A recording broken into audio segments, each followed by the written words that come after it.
हमसे ना प्यार कइलू ए गोरी तू खेला बड़ी कइलू।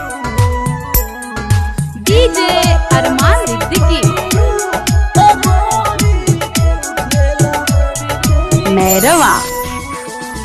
हमरे होके हमरे से हमरे के चुरैलो, कुछ जानत ना रहनी हमके प्यार सिखैलो। डोली में चढ़ गइलू पियाबा के घर गइलू, हमरा संगे तू काहे जैसे कर गइलू। हमसे ना प्यार कइलू ए गोरी तू खेला बड़ी कइलू। दिलवा पे वार कइलू ए गोरी तू खेला बड़ी कइलू। डीजे अरमान ए गोरी सिद्दीकी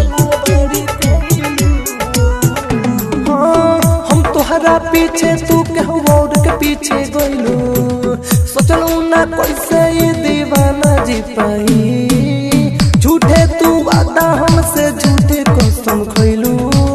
जनमी ना हो जइबू तू इतना हर जाई, अखिया में देखे लोरबा खुशबा डूबियाबा कोरबा सोइया के बहिया में जाके कैसे भर गइलू।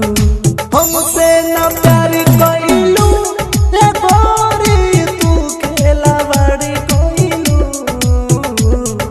दिलवा पे वार कइलू ए गोरी तू खेला बड़ी कइलू। डीजे अरमान ए गोरी सिद्दीकी